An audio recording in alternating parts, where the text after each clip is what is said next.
오늘 우리에게 주시는 하나님의 말씀은 시편 29편 1절에서 11절까지의 말씀입니다. 제가 봉독하겠습니다. 너희 권능 있는 자들아 영광과 능력을 여호와께 돌리고 돌릴지어다. 여호와께 그의 이름에 합당한 영광을 돌리며 거룩한 옷을 입고 여호와께 예배할지어다. 여호와의 소리가 물 위에 있도다. 영광의 하나님이 우레소리를 내시니 여호와는 많은 물 위에 계시도다. 여호와의 소리가 힘 있으며 여호와의 소리가 위엄차도다. 여호와의 소리가 백향목을 꺾으시며 여호와께서 레바논 백향목을 꺾어 부수시도다. 그 나무를 송아지같이 뛰게 하시며 레바논과 시련으로 들송아지같이 뛰게 하시도다. 여호와의 소리가 화염을 가르시도다. 여호와의 소리가 광야를 진동하시며 여호와께서 가데스 광야를 진동시키도다. 여호와의 소리가 암사슴을 낙태하게 하시고 살림을 말갛게 벗기시니 그의 성전에서 그의 모든 것들이 말하기를 영광이라 하도다. 여호와께서 홍수 때에 좌정하셨으며 여호와께서 영원하도록 왕으로 좌정하시도다. 여호와께서 자기 백성에게 힘을 주시며 여호와께서 자기 백성에게 평강의 복을 주시리로다. 아멘.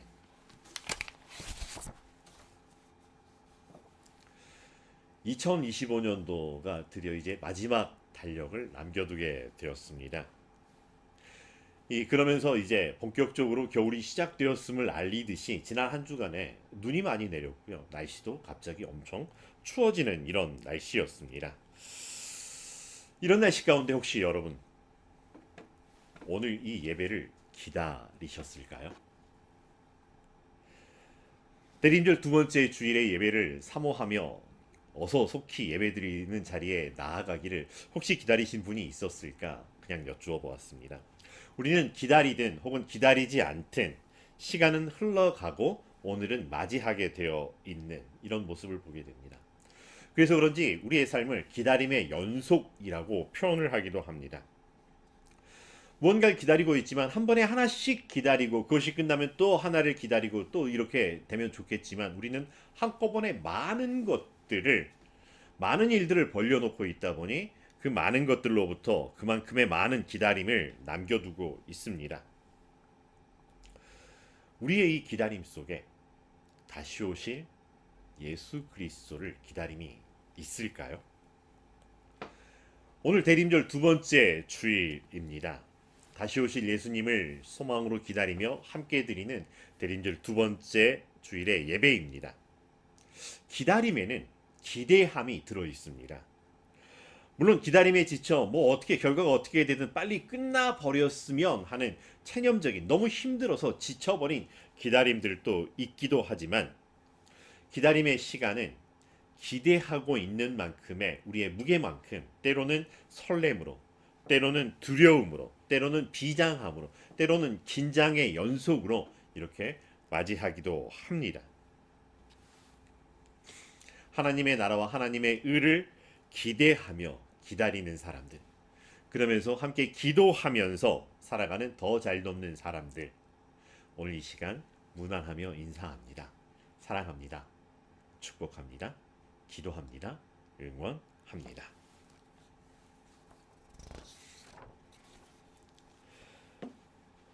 다윗은 권능 있는 사람들에게 여호와 하나님께 그 이름에 합당한 영광을 돌리고 여호와께 예배할 것을 권면하고 있습니다.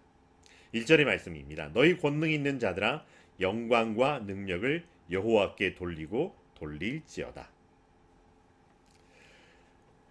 하나님의 백성, 하나님의 자녀들에게 하나님께 영광을 돌리는 것, 또 하나님께 예배를 드린다라고 하는 것은 너무나도 감사하고 당연한 일입니다. 믿는 사람들은 이 말씀 앞에 당연히 아멘으로 화답하면서 기뻐할 수 있습니다. 근데 왜 감사한 걸까요? 왜 당연한 걸까요? 만약 감사하고 당연한 일이라면 왜 세상의 많은 사람들은 이 감사하고 당연한 것을 누리지 못하는 걸까요? 아는 만큼 보인다라고 하는 말처럼 우리가 하나님을 아는 만큼 이것이 당연하고 이것이 감사하다라고 하는 것을 알게 된다라고 하는 것입니다. 만약 오늘 여러분에게 예배드려야 하는 이유가 뭔가요? 질문한다면 뭐라고 대답하시겠습니까? 2025년 12월 7일 일요일이라고 달력이 전해주는 이 날짜에 우리가 지금 이 시간 이곳에 모여서 예배드리는 이유가 뭔가요? 여러분은 왜 이 예배의 자리에 왔나요? 질문을 드린다면 여러분의 답은 뭘까요? 아마 많은 생각이 떠오를 수도 있을 것 같습니다. 그렇지만 단 한 가지의 이유, 바로 예수 그리스도 때문입니다. 예수 그리스도께서 우리를 구원하여 주셨기 때문입니다. 죄로 말미암아 죽을 수밖에 없었던 우리, 그래서 하나님의 심판의 자리에서 영원한 형벌을 받게 되어서 이 하나님께로부터 내어 쫓김을 당할 수밖에 없는 존재들이었다라고 하는 것.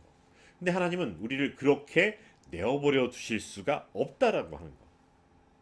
하나님은 우리를 창조하신 창조주 하나님이셨습니다. 창조했으니 알아서 그렇게 살다 알아서 그렇게 죽을 수밖에 없는 그런 존재로 내어버려 두시지 않았다라고 하는 것입니다. 특별히 하나님의 형상대로 창조하셨고요. 하나님께서 우리에게 하나님의 나라를 다스리라고 부탁하실 만큼 기대함으로 지으신 존재였다라고 하는 것입니다. 하지만 너무나도 잘 만들었던 때문일까요? 이 사람들이 하나님과 함께하는 삶을 넘어서서 하나님처럼 되는 삶을 꿈꾸었던 듯합니다. 욕심을 내었고요. 그래서 그 욕심으로 죄를 짓게 되었고요. 그래서 하나님과 함께 동행하던 에덴의 삶에서 쫓겨나게 되었다라고 하는 것입니다. 그래서 이전에는 생육하고 번성하고 땅에 충만하고 땅을 정복하고 땅을 다스리는 일이 하나님의 은혜 안에서 너무나도 당연한 것이었었는데, 이제 이것이 우리에게 수고로움이 되고 노동이 되었습니다. 땀 흘려 일하지 않으면 먹을 것이 없고요, 입을 것이 없고 쉴 것이 없는 세상을 살아가게 되었다라고 하는 것. 우리는 풍요의 삶 속에서 갑자기 상실과 배척하는 시대의 삶을 살게 되고, 그러다 하나님마저 잃어버리게 된 세대를 살게 되었습니다. 그런데 이런 사람들에게 하나님께서 찾아와 주셨고, 하나님의 백성을 삼아 주셨고, 거기에서 머무르지 않고 예수 그리스도를 보내셔서 예수 그리스도를 통해 하나님께서 우리의 아버지가 되어주시는, 우리가 하나님의 자녀가 되는 권세를 누리게 해 주셨다라고 하는 것입니다. 그리고 하늘에 오르시어 다시 오시겠다라고 약속하여 주셨습니다. 근데 떠나시면서 알아서 잘들 버티고 견뎌야 되고 그렇게 살아야 된다는 것이 아니라 보혜사 성령님이 우리와 함께 하실 것이라고 약속해 주셨습니다. 마치 에덴 동산에서 하나님께서 아담과 함께 거니시면서 대화를 나누고 그랬던 삶처럼, 이제는 성령 하나님께서 우리와 함께 하시며 우리의 심령 안에 같이 거하시면서 하나님과 함께하는 삶의 은혜를 누리고 맛보아 알 수 있게 해 주셨다라고 하는 것입니다. 그래서 우리는 예수님의 부활을 기뻐하며 즐거워하는 사람들이 다시 오실 예수님을 소망으로 기대하면서 함께 모여 하나님의 하나님 되심을 찬양하며 경배하며 이렇게 예배드리고 있습니다. 하나님을 예배하기 위하여 지었던 존재가 이제 예수 그리스도 안에서 다시 그 지위가 회복되어 하나님께 예배하는 것이 당연하고 감사하며 그 존재의 목적대로 살아갈 수 있게 해 주셨다라고 하는 것입니다. 다윗은 이렇게 하나님께 경배하며 영광을 돌리며 예배해야 하는 자들이 바로 권능 있는 자들이라고 지목하여 선포하고 있습니다. 권능 있는 사람은 어떤 사람을 이야기하는 걸까요? 여러분은 혹시 권능 있는 사람일까요? 우리 중에 권능 있는 사람이 누구일까요? 권능은 권세와 능력이 있다라고 하는 의미로 보통 사람들에게 사용하는 단어보다는, 아니면 하나님을 향하여 사용하던 단어였습니다. 세상과 사람들에게 중요한 영향력을 발휘할 수 있는 위치에 있는 사람들에게만 특별히 사용하던 단어이기도 합니다. 권능 있는 사람, 성경의 다른 버전에서는 이 권능 있는 사람을 조금 다른 말로 번역하여 우리에게 전해주고 있습니다. 하나님을 모시는 자, 하늘의 천사들, 너희 힘 있는 사람들, 그리고 하나님의 자녀라고 번역하고 있습니다. 권능이 있다라고 하는 것은 마치 나와는 상관없고 다른 세상 속에, 다른 세계 속에 속한 사람들의 이야기라고 들릴 듯 했지만 그렇지 않다라고 하는 것입니다. 영접하는 자 곧 그 이름을 믿는 자들에게는 하나님의 자녀가 되는 권세를 주셨다라고 하셨고요. 믿는 자들에게는 능치 못할 일이 없다라고 하시면서 이 권세와 능력을 우리에게 주셨다라고 하는 것입니다. 이만한 권세와 능력이 있다라고 하는 것, 세상 그 무엇에도 비교하여도 약하지 않고요. 아니 오히려 그 무엇과도 비교할 수 없을 만큼 너무나 큰 권세와 능력을 우리에게 주셨다라고 하는 것입니다.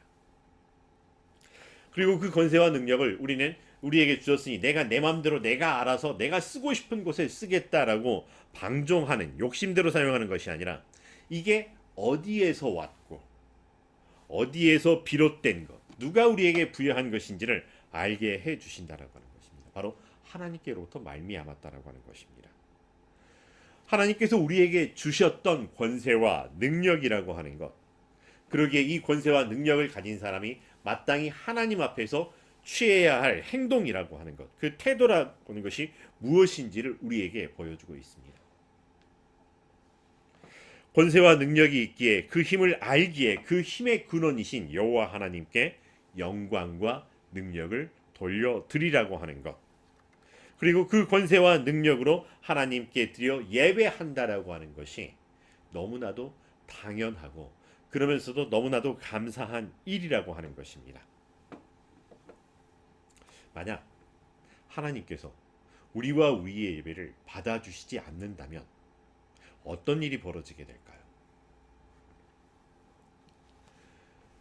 하나님께서는 사람들의 제사를 예배를 받지 않으셨던 모습을 우리에게 기록해 주십니다. 성경 첫 창세기에 가인과 가인의 제물을 받지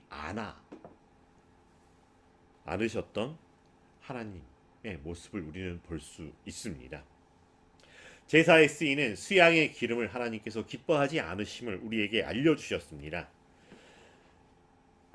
미가서 6장 7절에 여호와께서 천천의 수양이나 만만의 강물 같은 기름을 기뻐하실까 사람들에게 질문합니다. 그리고 이사야를 통해서 다시금 말씀해 주시는 것은 여호와께서 말씀하시되 너희의 무수한 재물이 내게 무엇이 유익하뇨? 나는 수양의 번제와 살찐 짐승의 기름에 배불렀고 나는 수송아지나 어린 양이나 순염소의 피를 기뻐하지 아니한다라고 말씀하십니다.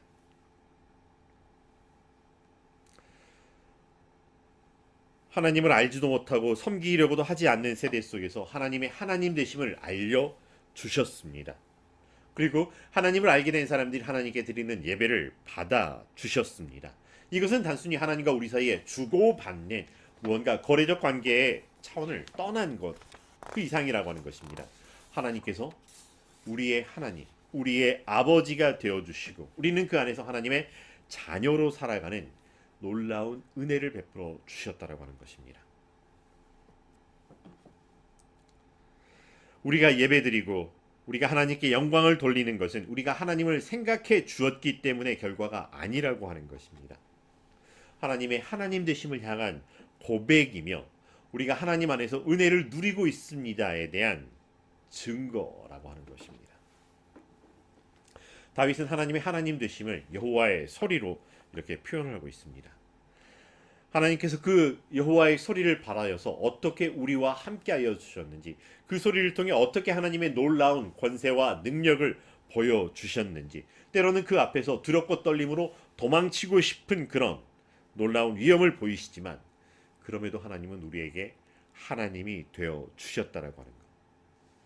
구약 시대에 우리가 사람이 표현할 수 있는 최고 존엄한 표현은 왕이었습니다. 그보다 높은 지위와 신분이 있을 수 없기 때문에 여호와 하나님을 왕으로, 만왕의 왕으로, 영원하신 왕으로 표현을 하기도 합니다. 또 왕으로서, 다스리는 자로서 가장 중요하게 여겨야 할 것 중 하나가 치수라고 하는 것, 물을 다스린다라고 하는 것. 홍수와 같이 거센 물결, 큰 바다 앞에서도 하나님 그 위에 계셔서 다스리시는 영원한 왕이심을 고백하고 찬양합니다. 바로 그런 왕께서, 그런 하나님께서 그 백성에게 힘을 주시고 평강의 복을 주심을 선포하십니다. 11절의 말씀에서 여호와께서 자기 백성에게 힘을 주시며 여호와께서 자기 백성에게 평강의 복을 주시리로다. 세번역 성경에서는 주님은 당신을 따르는 백성에게 힘을 주신다. 주님은 당신을 따르는 백성에게 평화의 복을 내리신다. 공동번역입니다. 야훼의 백성들아 그에게서 힘을 얻고 복을 받아 평화를 누리어라. 모든 일이 잘 풀려나가서 형통한 길을 만나서 일사천리로 척척척척척척 해결되어서 내 삶의 평안과 평화가 이루어졌다라고 하는 것이 아니라고 하는 것입니다. 사람들 속에서 전쟁이 멈추어지고 사람들의 마음이 모두 온유하고 유순해지고 순종적이라서 갈등이 사라져 평화의 시대가 평화의 복이 평강의 복이 도래했습니다 라고 하는 것이 아니라고 하는 것입니다. 하나님 앞에 있기에 하나님 안에서 누리는 평강의 복입니다. 이것도 저것도 문제투성이인 세상에서 우리는 살아가고 있습니다. 그런데 우리는 평화의 복을 누리기 위해 평강의 복을 누리기 위해서 문제 없습니다 라고 긍정적으로 생각하며 살아가자라고 하는 이야기가 아니라고 하는 것입니다. 그저 이 세상 속에 있지만 하나님을 바라보자라고 하는 것, 우리가 하나님 앞에 있습니다 고백하는 것, 세상 삶 속에 있지만 사람들 속에 있지만 분요하고 분주한 것들이 우리를 이리저리 밀고 당기고 흔들어대고 있지만 우리가 하나님 앞에 있습니다.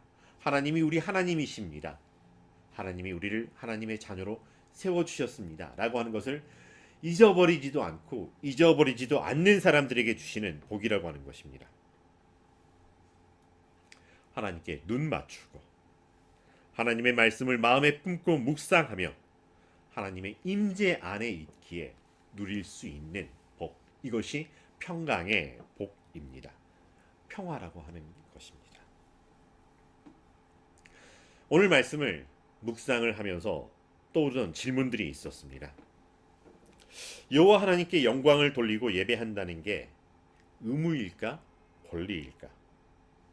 자기 힘과 자기 능력으로 열심히 살아가는 사람들에게 하나님은 도대체 어떤 의미일까? 이렇게 힘든 세상에서 우리만 평강의 복을 누리는 것이 가능할까? 가능해도 이기적인 모습은 아닐까? 쓸데없는 고민을 해보았습니다. 근데 한 가지로 이 모든 질문들의 답이 있었던 것, 바로 은혜라고 하는 것입니다. 은혜라는 한 단어로 이 모든 질문들의 답을 표현할 수 있었습니다. 하나님께 영광을 돌리고 하나님께 예배를 드리는 것은 의무와 권리를 따지기 이전에 하나님의 은혜였다라고 하는 것입니다. 하나님이 우리에게 베풀어 주신 은혜입니다. 이 은혜의 자리에 우리를 초대하였고요. 그 은혜 안에서 우리는 하나님께 예배를 드리고 있다라고 하는 것입니다. 하나님께서 우리를 부르지 않았다면 우리는 하나님 앞에 나아갈 수조차 없는, 그래서 우리가 예배에 출석해 주는 것도 아니고 예배를 드리는 것도 아니고 하나님께서 오라 부르시는 그 부르심에 주님 제가 여기 있습니다. 하나님 나의 하나님이십니다. 고백하며 찬양하며 그 부르심의 자리에 나아가는 것, 이게 은혜라고 하는 것입니다. 내 힘이나 내 공로가 아니고 내가 가진 권세와 능력으로 할 수 있는 것들이 아니라 하나님의 모두 은혜 그리고 사랑 안에 이루어지고 있었다라고 하는 것입니다. 하나님께서 온 천하 만물을 창조하시고 사람들을 마지막에 창조를 하셨습니다. 그때 하나님의 마음에 어떤 기대가 있었을까? 사람들을 창조하시면서 어떤 기대를 가지셨을까? 문득 한번 생각을 해봅니다. 다 알지 못하지만 우리가 꿈꾸고 상상해 볼 수 있는 최고의 아름다움, 정말로 화목하고 평화롭고 사랑이 넘치는 한 가족, 아빠와 엄마와 자녀들이 서로를 사랑하고 서로를 배려하고 서로를 존중하고 그 안에 도가는 아름다운 대화들, 아빠의 사랑을 마음껏 누려도 되고 마음껏 그 사랑을 베풀고 있는 그것, 사랑 안에서 바로 그 사랑으로 하나님을 우리가 아버지라 부르게 해 주셨고, 그래서 우리끼리만의 즐거움이 아니라 이 가정 안에서 사랑을 배웠기에 사랑이 무엇인 줄 알기에 세상 속에서도 만나는 사람들에게 건강하고 흔들리지 않은 사랑으로 사랑할 수 있게 된 것이라고 하는 것. 그래서 보내신 세상을 사랑으로 섬기고 함께하게 된 이웃들에게 하나님의 사랑이 이와 같음이라고 하는 것을 삶으로 드러내고 보여주고 들려주어 알게 하는 일을 하게 하실 것을 기대하시는 하나님의 마음. 이웃의 아픔을 외면하지 않고 비판하지 아니하고 그저 강도 만난 자의 이웃처럼 함께 해 주었던 것을 꿈꾸시는 하나님. 바로 이것이 우리가 누릴 하나님 앞에서의 평강의 복, 평화의 도구가 되어 살아가는 삶이 아닐까 생각해 봅니다. 하나님께 예배하며 우리의 권능과 영광을 하나님께 돌리며 사는 삶의 모습, 모든 것이 하나님의 은혜입니다. 하나님 사랑합니다. 좋은 것만, 성공한 것만, 귀한 것만 하나님께서 받으시는 것이 아니라 내 모습 이대로, 내 삶의 자리 이대로 하나님께서 나를 받아 주셨다라고 하는 것. 그 자리에서 내가 너를 지명하여 불렀나니 너는 내 것이라 말씀하여 주셨고 내 아버지 되어 주셨다라고 하는 것입니다. 우리를 하나님의 자녀로 받아 주셨기에 이미 우리와 함께 계시며 하나님 나라의 삶을 허락하시고 이 하나님 나라의 지경을 우리에게 부탁하셔서 넓혀가게 해 주셨던 것입니다. 평화의 복을 누리는 것, 평강의 복을 누리며 살아가는 것은 세상의 분요함을 벗어나 변화산에서의 이런 삶을 살아가는 것이 아니라 오히려 세상 한복판에 살아가지만 거기에서 빛이 되고 소금이 되어 세상 사람들에게 살아계신 하나님이 여기 이렇게 우리와 함께 하십니다라고 하는 것을 드러내어 그리스도의 향기를 맡게 하고 그리스도의 위로의 편지를 읽어보고 듣게 되는 이것이 바로 우리에게 주신 하나님의 평강의 복이라고 하는 것입니다. 이 평강의 복을 누리는 이 한 주간 되시기를, 그러기 위해서 더욱더 하나님 앞에서 하나님 자녀로 살아가는 이 한 주간 되시기를 주의 이름으로 축복합니다. 기도하겠습니다. 사랑과 은혜가 충만하신 여호와 하나님 감사합니다. 우리가 무엇이가 한데 하나님 우리를 찾아와 주시고 우리의 하나님 되어 주시고 우리의 아버지 되어 주셔서 우리를 하나님의 자녀가 되게 하여 주셨는지요. 자녀됨의 의무를 다 행하라 하는 것이 아니라 그 이전에 먼저 하나님 우리에게 평강의 복을 누리게 하시고 힘을 주셔서 하나님의 자녀답게 살 수 있게 하여 주셨사오니 그 은혜 안에서 하나님을 찬양하며 살아가는 이 한 주간 그 은혜와 힘과 능력과 권세 안에서 우리의 이웃들을 돌아보는 우리의 삶 되게 하여 주시옵소서. 예수님의 이름으로 기도합니다.